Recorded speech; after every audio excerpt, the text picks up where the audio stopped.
What's going on, everybody? It's your boy Tank from Tank-N-Spank, and you already know what it is, what it do. It's another video coming right at you. As you can see, we are playing Lord of the Rings online, but do not fret, this is not a Lord of the Rings online video. I just started this game. I don't know if I'm going to do any content on it yet. That's still to be seen. I may give you my thoughts and opinions on it if I get a little deeper in. So far, I'm enjoying what I played. But I'm only level 5, so you know we're just really starting. But no, this game just coincides in what we're going to be talking about in this video. It's another discussion video. It is a discussion video that I've been kind of debating if I want to do, but I'm going to do it anyway. And because I haven't really done one in a while, so it would be nice to add that on to my library. It's going to go up as soon as it's done. So look for it very soon within this this week. It's not going to be a long video. I don't plan on it being a long video because we are going to be talking about Lord of the Rings, Rings of Power, the Amazon show that just launched. And yeah, there are some thoughts. I will say there are some thoughts, but as you're probably aware of at this time, it seems to be getting bashed online. It's got a good critic reception, but on Rotten Tomatoes it was review bombed. Haven't really figured out why. So if you're coming to this video thinking I'm gonna bash it, you're gonna be disappointed. But also don't come to this video thinking I'm gonna praise it to high heavens, because it's neither great nor is it trash. Okay. I want to get into some of the things I've thought about it, and I think I need to preface this video by telling you guys I'm not like a huge Tolkien head, so all this lore stuff people are talking about, complaining about haircuts and things of that nature, I don't know about, nor do I really care to know. Just a little history outside of the mainline series. I've read, the first 3 books, Lord of the Rings, The Two Towers, and The Return of the King. And I've read the Hobbit book, The Unexpected Journey. And I read the Silmarillion maybe twice a couple years ago. I found the Silmarillion to be a dreadful book. I did not like it. Well, I won't say I didn't like it, because I did go through it twice. It just wasn't my favorite book. It's a great book if you really, really want to know more about the history of Tolkien's world, and some pretty cool little short stories in there. But overall, it's not something I would read again. So it's that's just where my knowledge base is coming from. So I'm not approaching it from a real lore heavy invested person. So with that out the way, I will tell you what I saw. I did see a very highly presented show. It does not look like a show. It looks more like a movie. Going straight in with the you could tell the budget as far as the cinematography and the presentation of the show is up there. I don't know if it's the $1 billion budget that we heard about online. I don't know. It possibly. Who knows? Only Amazon knows. But you can tell it's highly produced. It's very highly produced. It gets very heavy points in the production department, and not just like the openings and the camera cuts. I'm talking about like the characters' wardrobes, the weaponry, the makeup, just the whole aesthetics of the show is on point. And I cannot stress enough or praise enough the teams that put all that together. They work their asses off, and they have a pretty solid finished product in that department.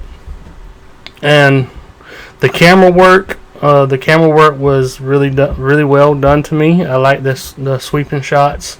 I like the kind of the pan out shots of certain environments. Of course, this all just plays into the production values of the show, and there's just nothing else to be said about production values as much as they're probably some of the best I've seen in TV. But unfortunately, production isn't nearly as important to me as story. And in episode 1, we'll jump into episode 1. We're introduced to the plight in Middle Earth. They mention about Morgoth, and I believe they mentioned the Silmarillions, or however you say it. But they do mention Morgoth. But this is kind of the first kind of big issues. It starts propping up to me for the story perspective, and the story perspective even for somebody that don't know the history. Now, like I was saying, I'm not a huge lore buff by any means, but because I've read the Silmarillion, I know who Morgoth is. I know what Morgoth is about. So far, that first episode with the name drop alone, it doesn't convey to you exactly who Morgoth really is. We may get to learn more of that over the show. I highly doubt it. It seems to be more focused on the hunt for Sauron, just the Sauron guy. Well, everybody knows who Sauron is, the Sauron dude, you know. But this seems to be the primary focus the show's gonna lean into. So I don't know if we're gonna learn much about Morgoth, just because I don't think Amazon can touch the First Age as far as what they can do. I don't understand why they couldn't go into more detail about who this character is, because my fiance, she was confused about Morgoth. I mean, it was just a name. I mean, yeah, you could say Morgoth is bad, period, but Morgoth was more than just bad.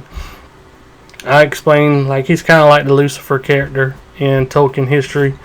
He's the one that fell from grace in a sense. To my recollection, I could be wrong. I could be remembering that wrong. If I am, I'm sure someone will correct me. But that's kind of the rationale I base around Morgoth. And I'm sure we're going to learn about Sauron and maybe why he picked up the mantle and was following, Morgoth's, will after the fact. But I was just kind of let down that that's all they did it as. But either way, you're introduced to a young Galadriel. Galadriel is, I think, going to be our primary heroine of this show. And if that's the case, that's fine. I like Galadriel. The only issue I'm having with Galadriel right now is it is kind of the Clark Kent syndrome, the Superman syndrome, as Galadriel is just wiping the floor with the challenge, like anything thrown, like the battle scenario that was thrown at her, where there was a frost troll in one scene, and she just like it was like me or you swatting a gnat. It wasn't nothing. So I mean, I understand that she's just a badass. So hopefully that as the series goes on, she will actually get more challenging opponents, I guess. People that would actually test her. Because right now that was just like a One Punch Man episode. Like, okay, that enemy was there, now it's not. It's over with. I would like to see her get more of a challenge as far as who she's got to face. Which with Galadriel, she is a very powerful elf anyway, so I can see maybe it being difficult to find a powerful elf. I'm not elf, but an opponent. So maybe her, when she throws down, maybe she'll throw down with Sauron, and maybe that'll see her sweat. That would be pretty cool. I'm not harping too hard on it, because we did see Legolas take down a fucking elephant with a bow. So elves are just awesome. Let's just be honest. Elves are just awesome. So So I know I got a little ahead of myself talking about the Frost Troll incident, but it just popped in my head. With Galadriel, the reason she's trying to really hunt down Sauron, because that's where we're introduced to her. Really, is she's on a mission to pretty much go to the ends of the earth to make sure Sauron's been eradicated from existence. Because you meet her brother real early on in the series. He is he's a little older. He looked like a little bit older, a lot older than her, because you meet him when she's a child, and she's trying to build this boat, and she's getting bullied, but her brother kind of picks her up, and it's just a brotherly moment. But unfortunately, he goes to Middle Earth when Morgoth is trying to cause troubles, and he tragically loses his life while fighting agents of Morgoth, or agents of Sauron.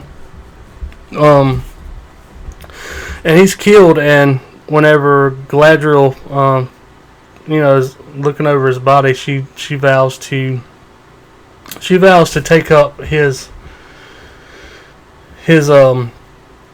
excuse me, sorry, his crusade against Sauron, and pretty much hunt this man to the edge of the earth. It's pretty cool. It's pretty cool motivation.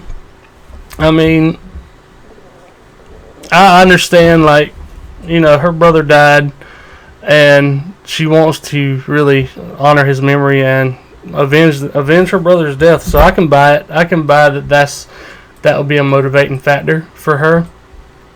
And I don't have any qualms with that. And I don't have any issue with the actress playing Galadriel. I think right now she's doing fine. I would like to see more of a challenge, I guess, thrown at Galadriel. That's all with the Galadriel. But anyway, after the whole Frost Troll incident, her men are like, fuck this shit. We're tired. We obviously do not have the same desires you do.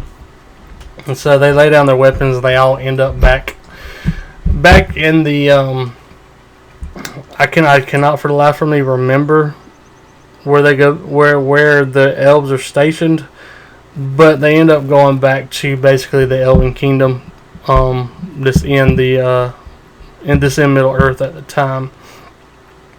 And here we're introduced to a couple characters. One of which obviously is Elrond. We're introduced to a young Elrond who is fiddling with a little, I guess, a journal or some kind of script. He's fiddling around, acting like he don't want to be disturbed. I think he's one that people were kind of complaining about his haircut. Maybe I thought it was fine. I'm not gonna get hung up on somebody's hair choices.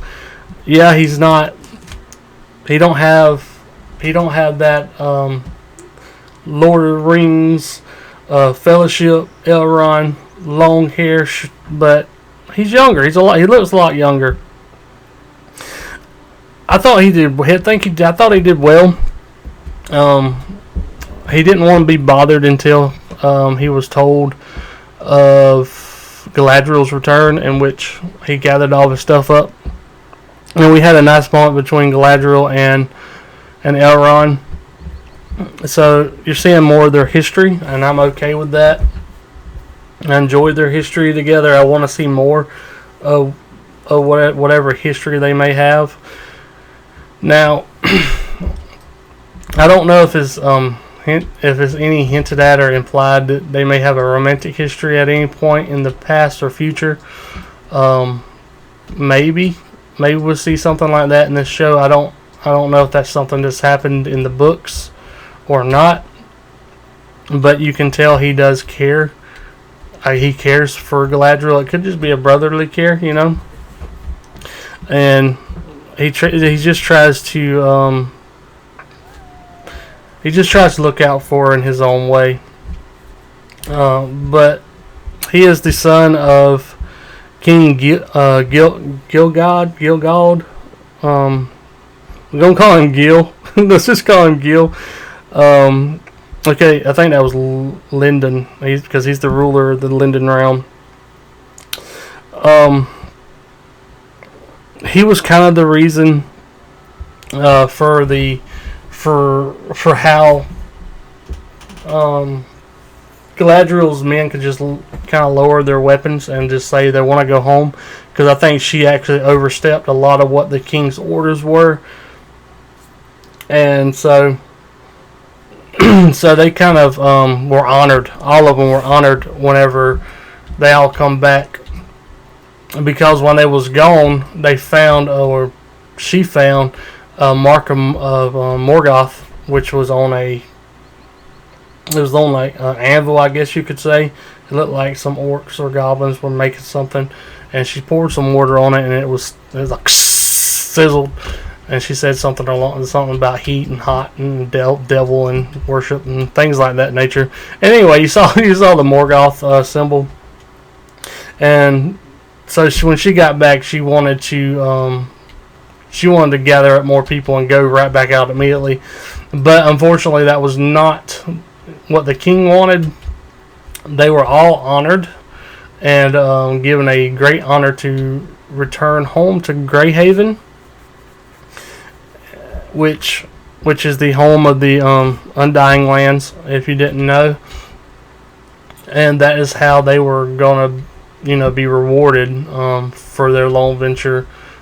And I think it was more of a way also to get Galadriel out of the way. The king wanted to get her out of the way, so he's going to send her back to the Greyhavens. So that was pretty much the elven stuff. Then we was introduced to what are they? The Harfoots? Are they the Harfoots? Yeah, the Harfoots, which is a excuse me.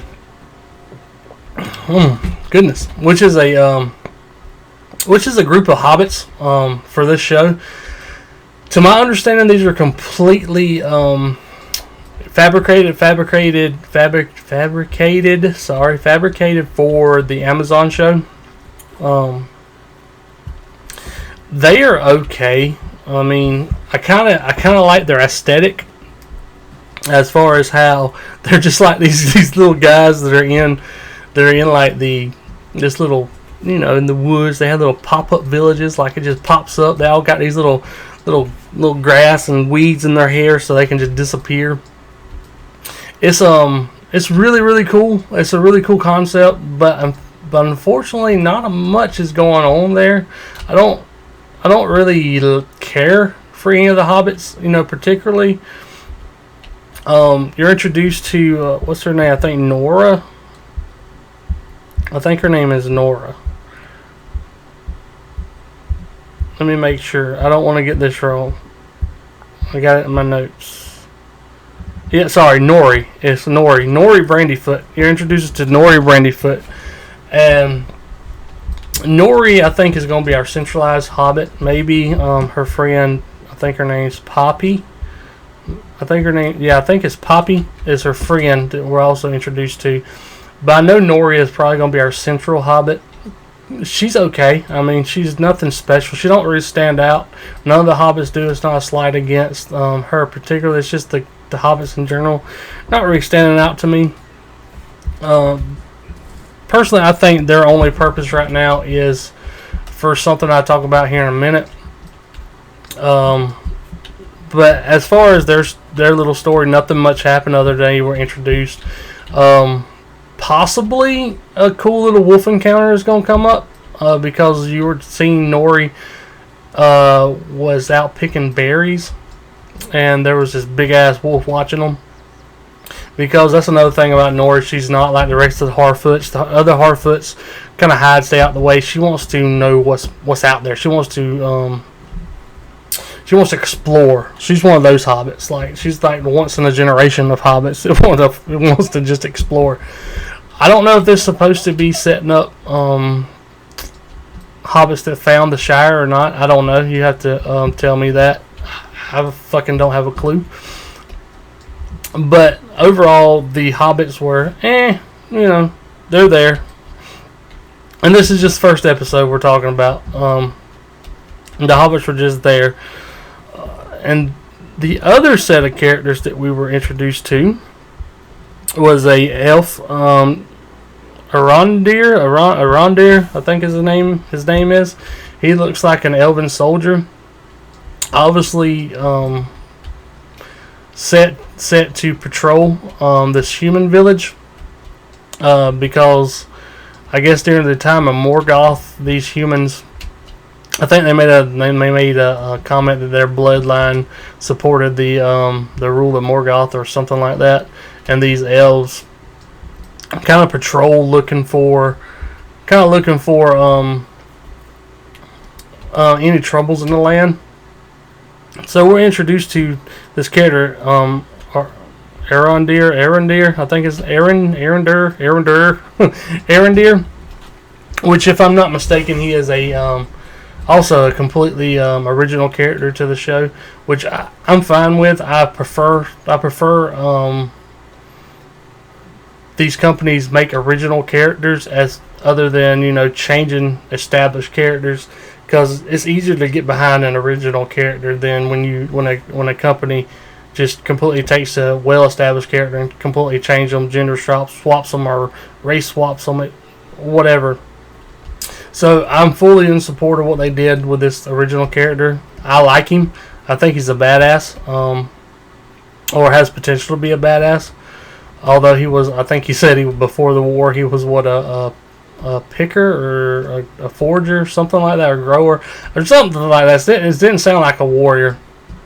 When you find out a little bit about him. But obviously, whenever they're in town, you see kind of this reluctantness of the humans in the town. Like, you can tell they don't really want them there. They really wish they would probably skedaddle. It boils up into a confrontation between one drunkard and our elf here.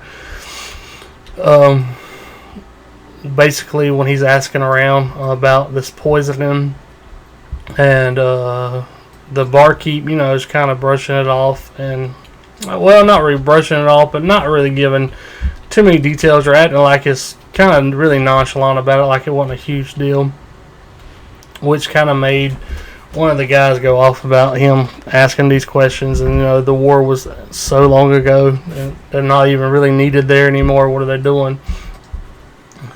So you can kind of see the conflict between those humans and the elves, and them not really wanting them there. So then that leads us into the woman. There's a female in the bar, and she I cannot remember her name. I'm so sorry that I can't remember your name, lady. I'm gonna see if I got it wrote down, or if I can find it real quick, because I think she's gonna be a chief character. Yes, here we go. I think her name's Bronwyn, and she's like the local, kind of local healer for that village. So she's responsible for keeping everybody healthy. And her and Arondir have a moment, and you kind of can tell that early on that maybe there's something between these two. It's kind of sweet, and so that kind of sets up our humans. And I can't remember if we're introduced to her son in the first episode. I think we do meet Theo in the first episode. That's going to be more important in the second episode, honestly, Theo.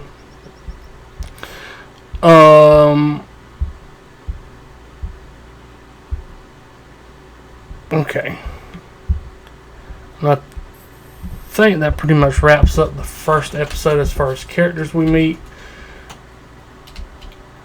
Because in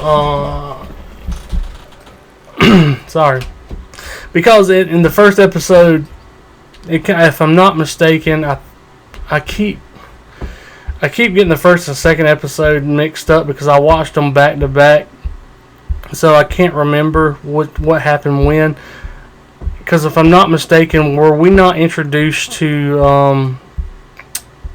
our what's his name? It's gonna come to me here in a second. Celebrimbor. Near the end of the first episode, I believe Celebrimbor was also introduced at the end of the first episode, and it also we seen our Galadriel. We seen Galadriel get on the ship heading towards Greyhaven, and she's sitting there. It's getting closer and closer, and she's about right there.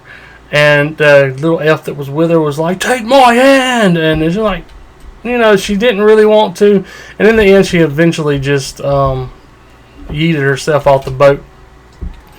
And really, that's really the first episode. Oh wait, shit, we forgot. Near the end of the first episode, there is a shooting star, and the shooting star crash lands. This is where Nori comes in more into play. The shooting star hits hits Earth, or we're calling it Earth, and Nori finds this naked gentleman. He's kind of tall. He's real scraggly. He seems to be confused about who he is or where he's at. Not much is known about this guy, but we're going to talk more about him in the second episode, which honestly we're done really with the first episode. The first episode, in my opinion, was kind of boring. It was a lot of setup, which is expected for one of these episodes. But for an hour, not a whole lot happened. There was a small little battle you saw with Galadriel's brother, with them getting overwhelmed by orcs.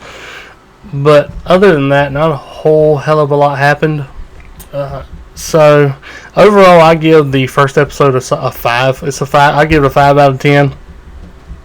Nothing great. The House of Dragons first episode to me was a stronger first episode.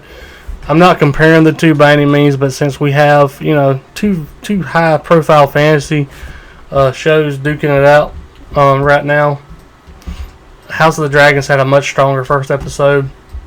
And that's not saying much. My House of the Dragons first episode is a 6. I give it a 6. This got a 5. So it's not that much of a leadway there. But it was better. It was more entertaining to me. First episode of Rings of Power was kind of slow, kind of boring. Not a whole hell of a lot happened with the characters. We had that one action sequence with the Frost Troll, but it was over so quickly there was no tension there. But let's talk about the second episode. The second episode I enjoyed a lot. I really did. Because we actually seen possibly my favorite two characters now are interacting. I love the chemistry between these two characters, and we gotta get to them in a minute because you know what, we'll get to them in a minute. But first, let's talk about the. I ain't gonna talk about it in order. It's gonna be more. We're gonna talk about arcs. So let's talk about the Galadriel arc of the second episode. So the Galadriel arc. We're gonna talk about these in arcs. Galadriel arc consisted of her swimming. she was swimming, guys. I mean, she fucking yeeted herself out of a boat. So she was swimming, and she ended up linking up with this group of stranded people. They looked like their boat had been destroyed, and so you have one person on this thing try to help her, And then they had, of course, this other dude was like, "Nah, we can't do that." And they went back and forth, and she helped her. And then the original lady that helped her, seeing she was an elf, and now she wanted to be a dick to her. And they went back and forth, and yada yada yada, just arguing. And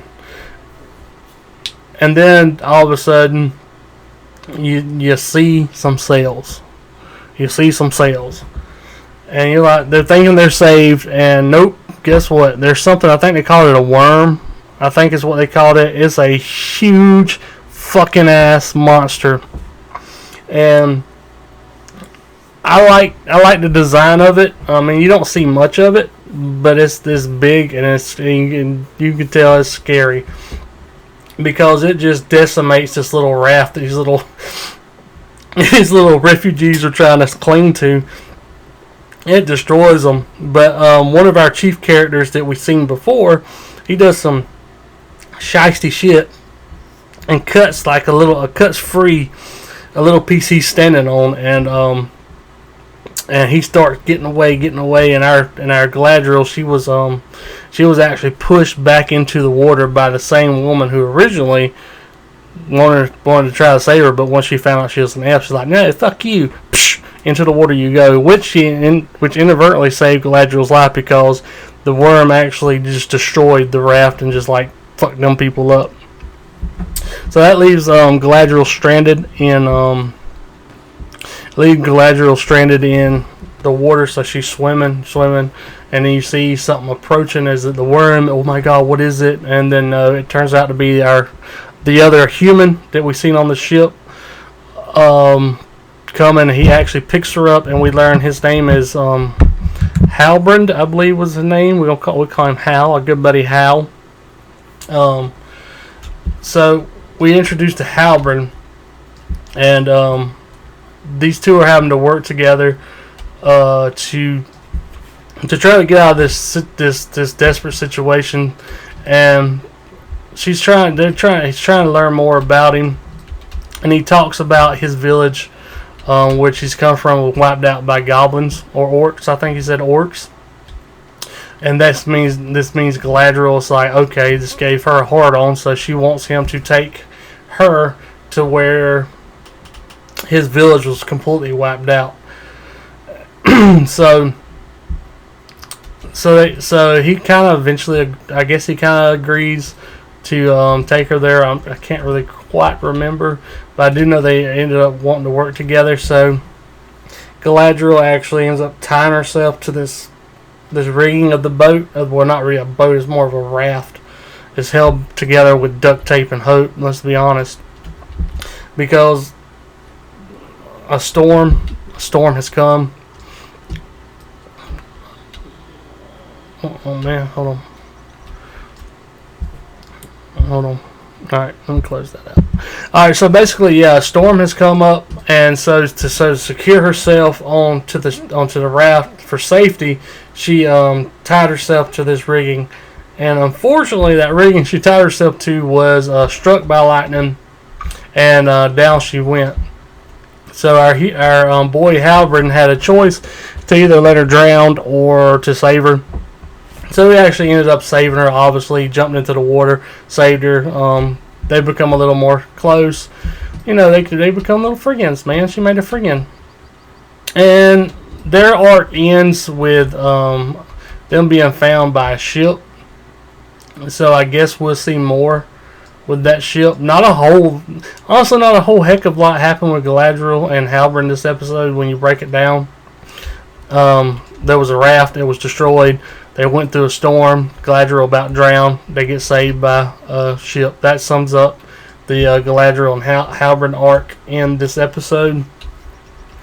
All in all, kind of boring. Not a whole lot happened between them two. It was cool to see the big worm, but overall, kind of boring.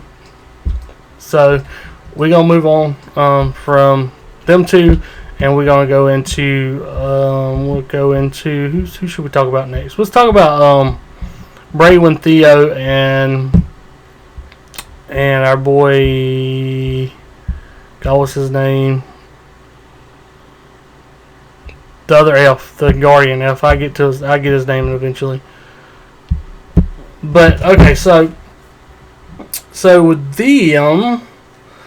with their arc, I think should I break it down and talk about Theo and Arendir. I'm sorry, I'm gonna get his name. Arendir and Braywin's arc, like, because Theo has this thing going on in this episode because, oh yeah, I'm sorry, I forgot to mention something about Theo in episode 1. You seen he had like this broken sword with Morgoth's symbol at the end of the first episode, or near the end of the first episode.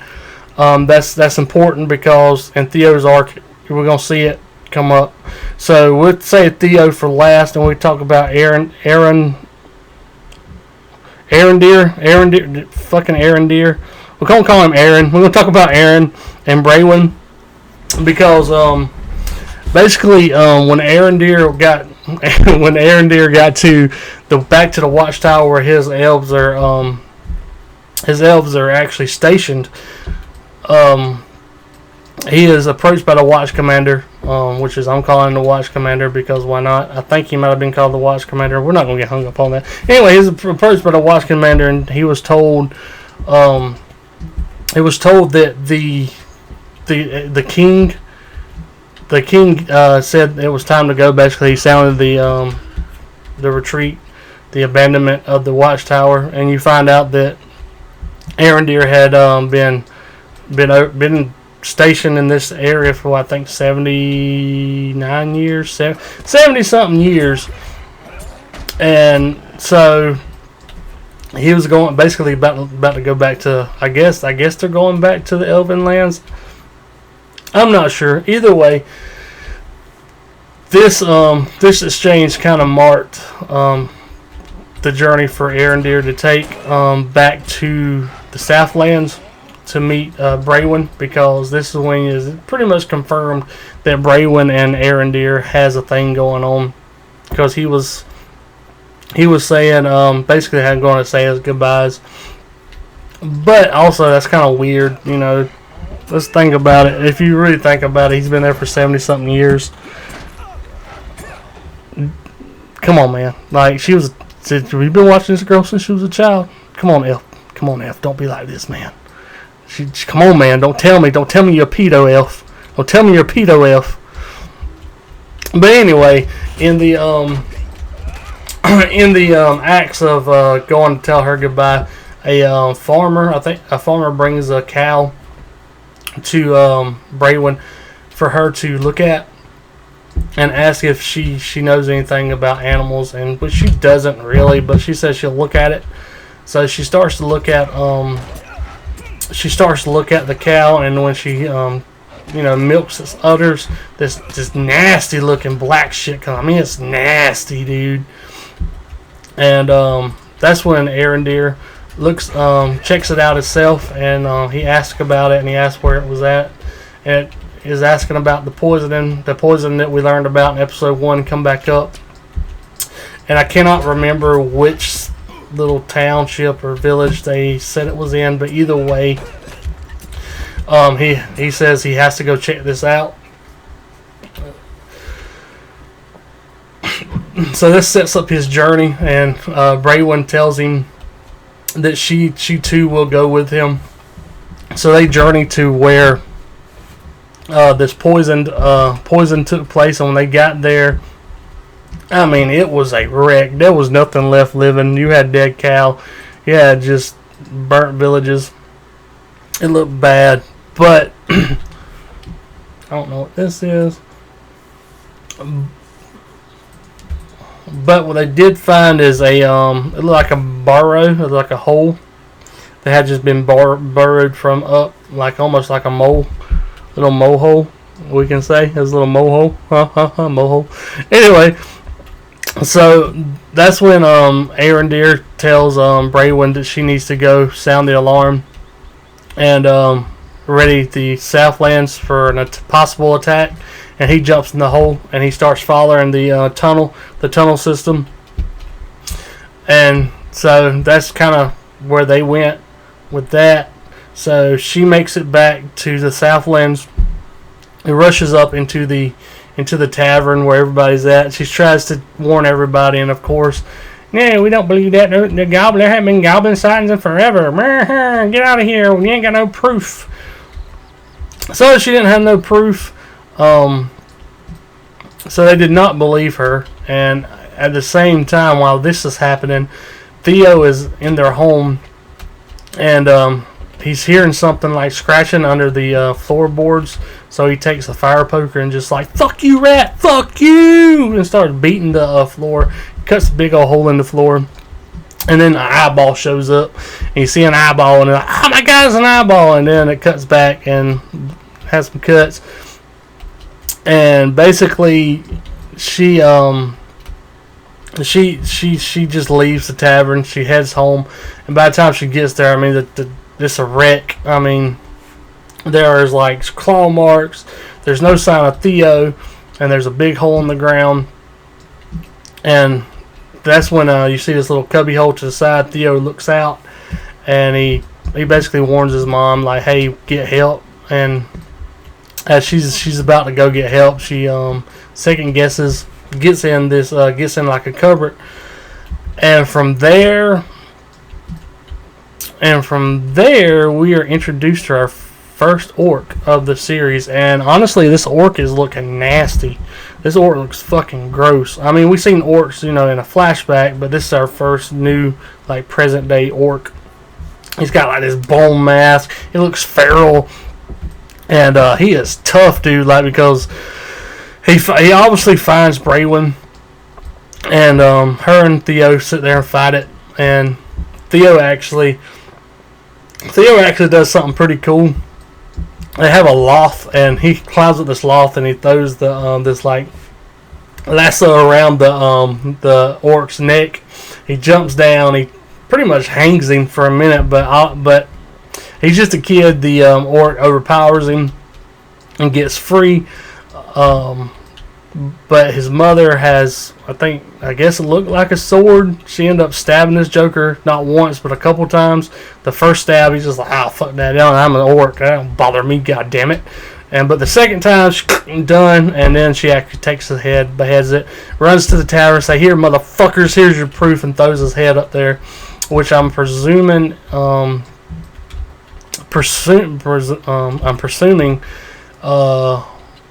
that's gonna get everybody to get the fuck out of Dodge. Now we're gonna go to Arendir, who is in these fucking tunnels. The thing is running. Something's chasing him, so he ends up actually. It's not much that happens. I mean, it's just a bunch of tunnel crawl. Feels like something's chasing him. He jumps underwater to get away, and when he gets away, he's sitting there. You see bubbles, and motherfucker, something don't grab this Joker from behind and snatch him away. Yeah, obviously it's a fake out. We know he's gonna be fine. We've seen him in trailers, future trailers, unless they made fake trailers. I'm pretty sure he's gonna get away. He'll be okay. But he never made it back to the Southlands. He was actually captured by a goblin. So we're gonna see where that pans out, and that pretty much wraps up the Southland story, except for Theo. Theo, this is why I need to mention that thing, the sword about Theo. So, Theo is getting his belongings together. He's there because they're about to leave the Southlands village, and he picks up the Morgoth blade, and he's cut on his hand. Now, this blade is broke down near the hilt of the blade, but it sucks the blood from his hand into the sword and starts actually fucking putting the sword together like it's repairing the blade. So I'm real curious to see where that plays out. I want to know more about this sword. I think it's going to be Morgoth's blade. I don't know. It's really cool. It's a really cool feature of the sword. I don't know, like maybe just go slay some motherfuckers and it gets healed, or It's an unbreakable blade, it looks like, as long as you give it blood. So it's got like a blood. It's a vampiric blade. It can heal. So that's just why I wanted to bring up the broken blade from the first episode, because we actually see it repairing itself in this episode. So that actually wraps up all the Southlands. When you condense this show like this, it's kind of when you kind of not a lot happening, and that's kind of a theme of these first 2 episodes. Not a lot happened. Which this is going to bring us to.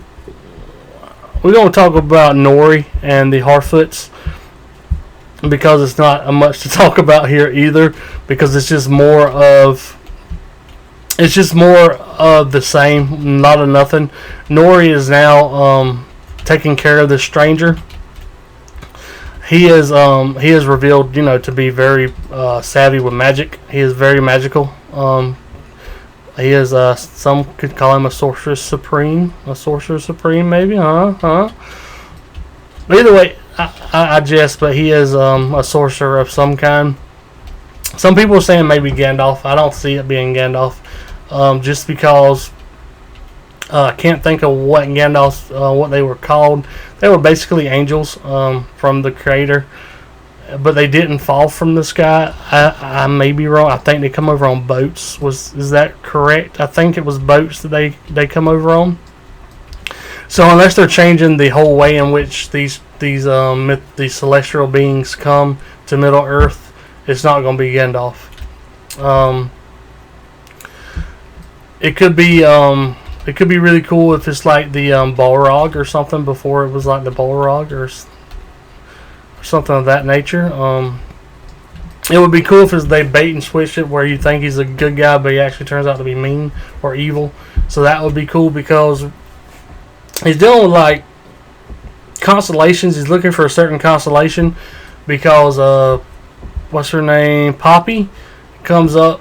She's looking for Nori, but Poppy comes up with a lantern filled with fireflies, and he kind of goes, "Arr!" and then takes it and slams it, and he makes this constellation. And Nori makes the remark that, yeah, she knows who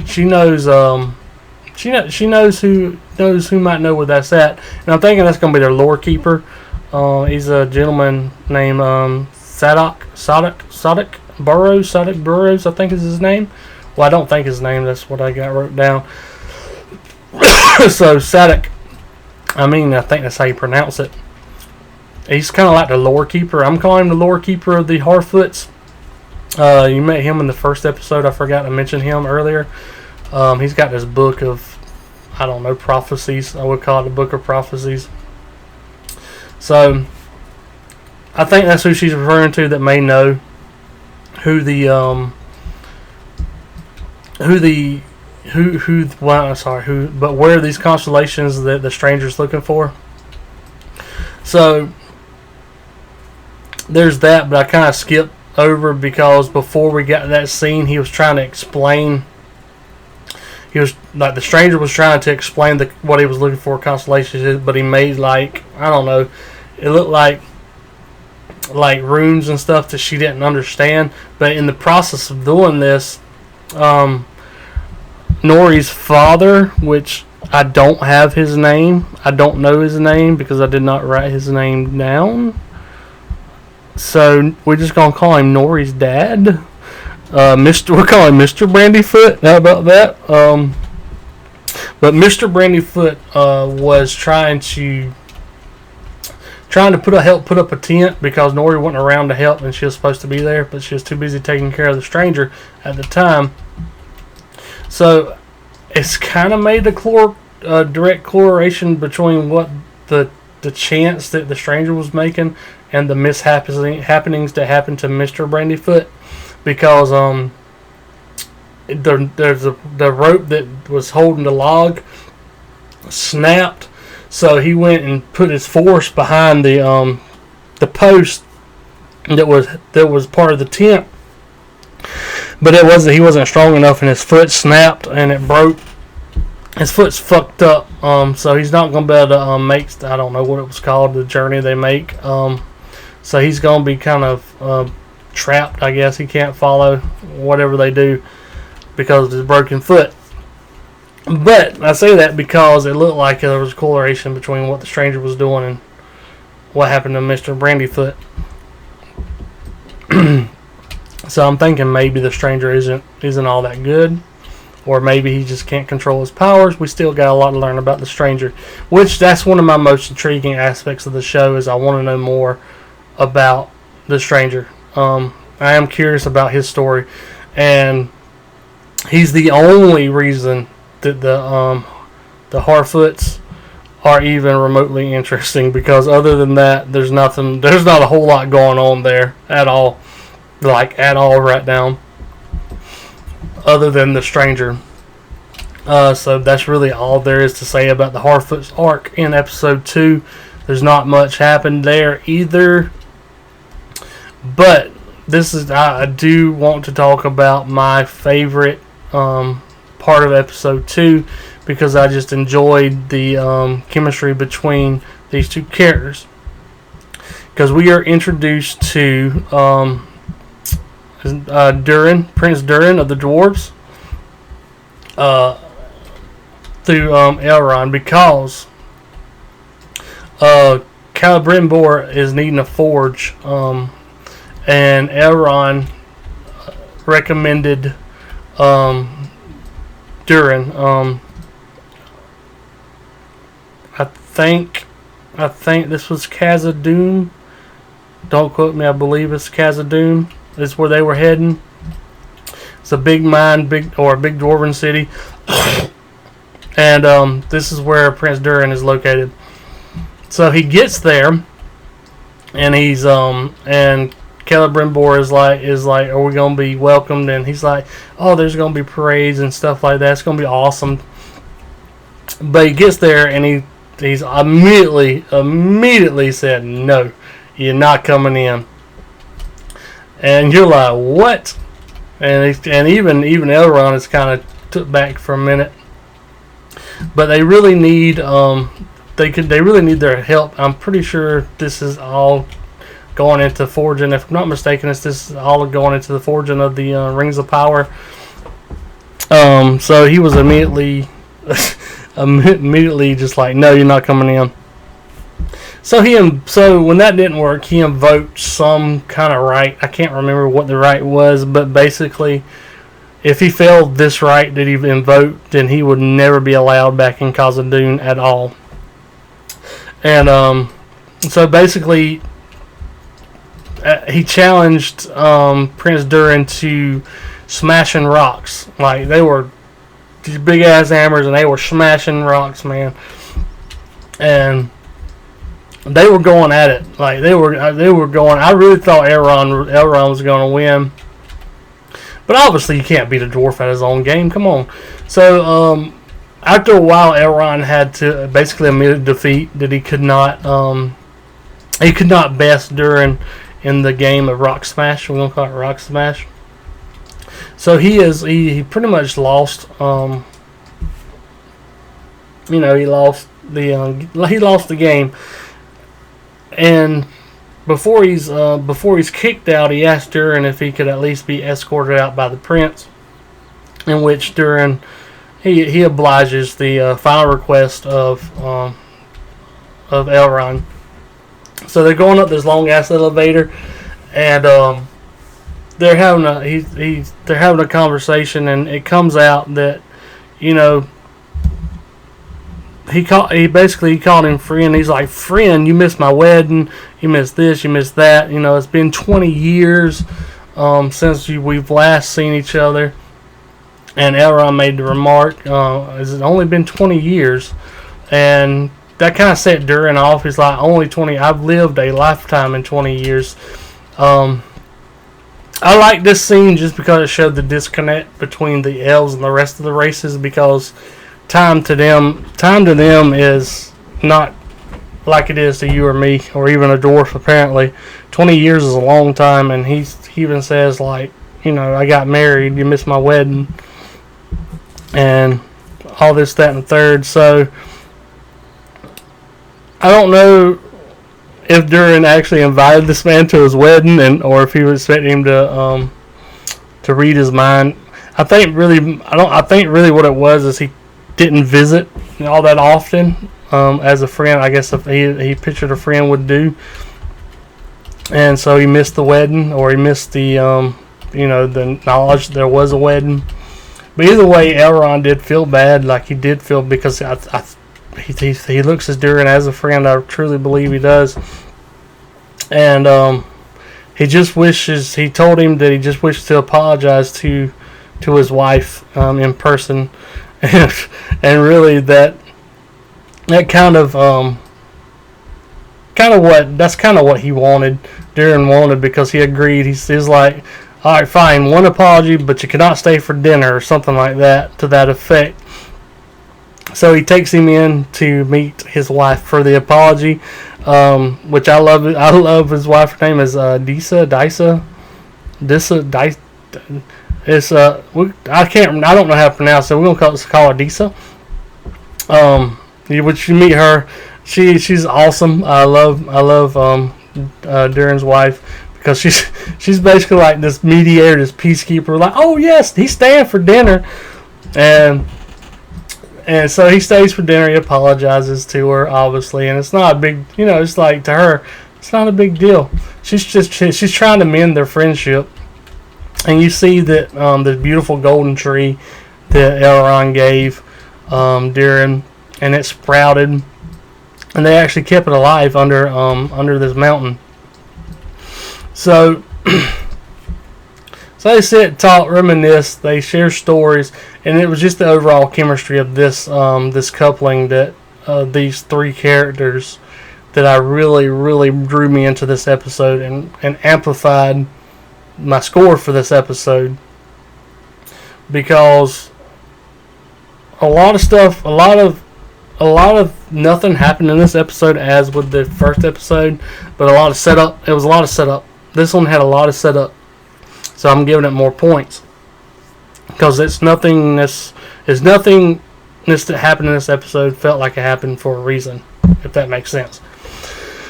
But the Durin and Elrond arc, it just took the episode up a couple notches for me. I hope we see more of these characters, because ultimately Durin did agree to take his proposal to the king, and we do get to see Durin's father later on, when he has taken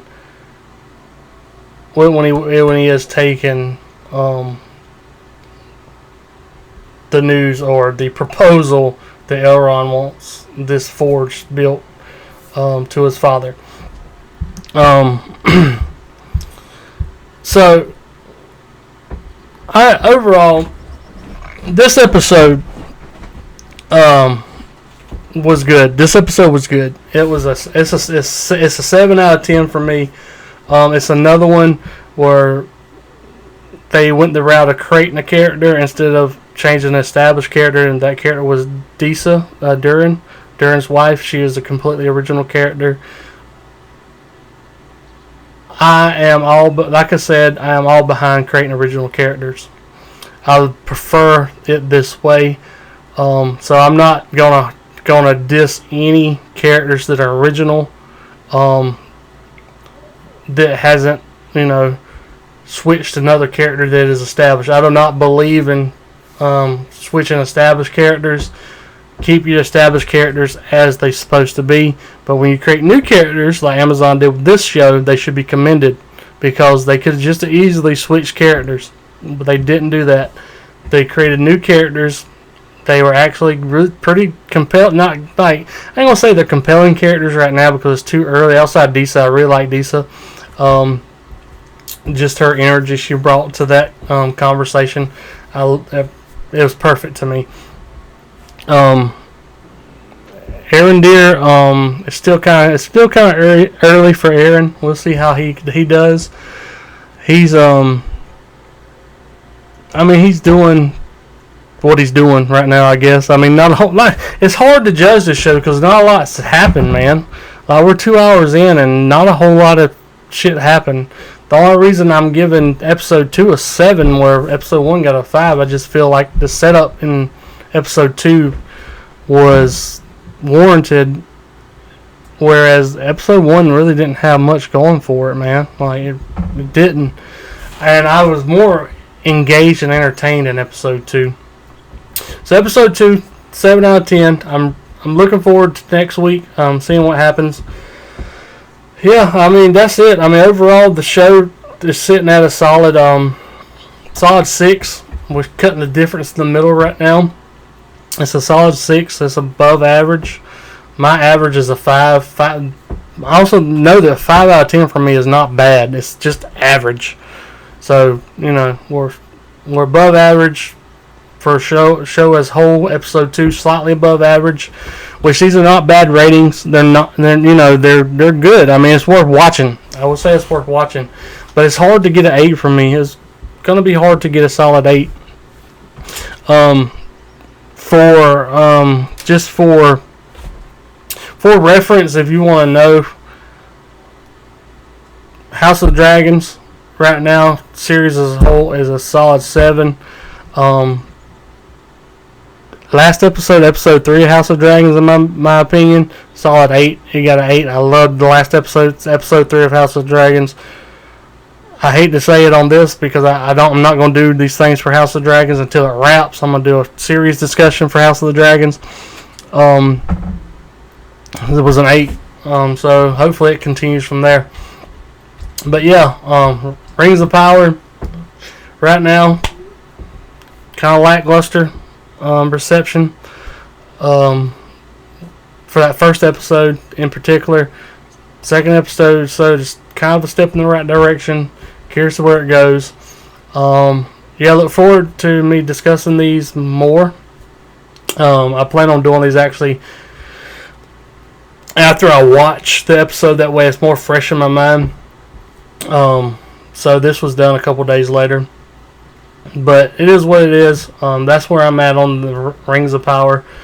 I'm looking forward to next week. So we'll see. I hope you enjoyed this discussion. Please comment below what your thoughts and opinions are on Rings of Power. Whether they're good, whether they're bad, whether they're lukewarm. I want to know about it. Let me know in the comments below. As always, this is Tank from Tank-N-Spank. I love you guys. You guys have a great weekend, and I will catch you on the next video.